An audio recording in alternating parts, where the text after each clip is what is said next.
So yun, magandang araw sa inyong lahat, magandang hapon. Thank you sa inyong patuloy na suporta. Thank you. 1,500 na po tayo.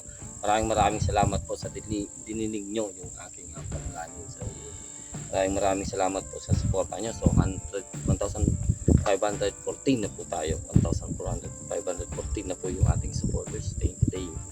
Maraming salamat po. Sana patuloy po kayo sumuporta sa ating mga video. Yun, thank you. So ngayong araw, hindi ko naman dapat ito i-upload, ilalabas. Ginawa ko tong video kasi dun lang sa proof ng Lazada na in case man na mali yung item is kaya natin may return. So kayo, tip sa inyo guys na mga bumibili sa mga sa Lazada or Shopee, make sure na bago nyong buksan, kunan nyo ng video para madali nyo siyang maibalik in case man na mali yung item nyo. So okay naman yung bag refund. So doon lang kayo bumili sa mga legit sellers. Tapos dapat maki-coordinate kayo sa seller. Yung tanungin niyo kung ano yung item. Tapos mas maganda sana kung before nila ipadala, meron bibigay sa inyo photo ng item na linalagay sa box or sa balot. O kung paano man nila binalot yung item para at least alam nyo na darating sa inyo na ganun yung tsura niya. So yun. Maraming salamat. Ito, bubuksan natin yan. Yung tingnan nyo naman ang pagkabalot. Yan, bubuksan natin yan. Share ko na din. Habang binubuksan natin yan, i-share ko na din dito lang sa taas. Kaya tayo bumili ng ganyan mga ka-hunters, mga ka-traffic, mga ka-hunters dyan. Kasi yung compressor natin pumapalya na. So hindi niya kayang pumarga ng 3,500 na mabilis. So matagal na talaga siya. As in matagal. Inaabot na tayo ng around 40 minutes simula sa 2,000 PSI. So masyadong matagal yun. So ano na siya, pagod na yung compressor natin. Actually hindi ko siya nabibilhan ng piyesa na para sa piston niya. Okay pa naman yung wala pa naman damage yung piston, pero yung o-ring niya ibang klase kasi, so hindi natin nahanapan ng kapares, kaya hindi ko siya nare-repair para bumalik siya sa dati niya takbo. Tapos maingay na din siya mga ka-hunters, so malakas na yung ingay. Okay lang sana yung ingay basta kumakarga, pero malakas na masyado yung ingay, hindi pa siya kumakarga.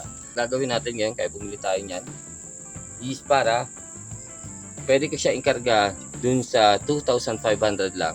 Tapos ipump na lang natin siya ng 3,500. Tapos at least meron din tayong baon. Pag halimbawa malayo yung pupunta natin, load na natin yung AG natin. Tapos yun ang baon natin, yung pump natin, para mag-aanggan lang siya. At kahit saan mo pwede, wag lang sa tubig. Kaya mo magpompa. So okay naman yung AG natin. Pumuputok na siya ngayon ng at least 80 shots. Nasa takbo siya ng 830. So goods na yun. Maraming putok na yan mga ka-hunters. So hindi na natin yan nauubos. Yan, sana panoorin niyo yung video ng unboxing natin. Tapos kung may mga tanong kayo, sana ilagay niyo na lang sa comment box. Yun. Tapos yung link ng pump na yan, so ilalagay ko dito sa hindi po yan sponsored, pero ilalagay ko yan dito sa ating description box.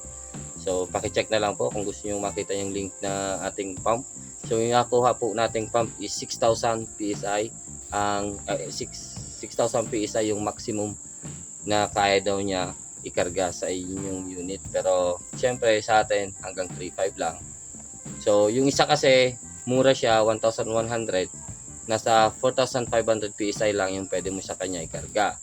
So inisip ko baka sa 6,000 PSI, so sa 3,500 mo kinakarga, hindi masyadong mabigat sa pump. Kung yun talaga yung totoong kaya niya ikarga. So nabili natin siya ng around 1,700 at 1,800. So yun, maganda naman so far. Kaya nakapag-hunting na tayo. So kauwi lang natin galing mag-hunt. So mapapanood nyo yung pag-hunting natin pagkatapos ito. After ng ayun, gumagalaw pa nga yung isa. After ng ma-upload dito. After nyo mapanood dito, isang araw talabas ko na yung video niyo. So abangan nyo rin bukas.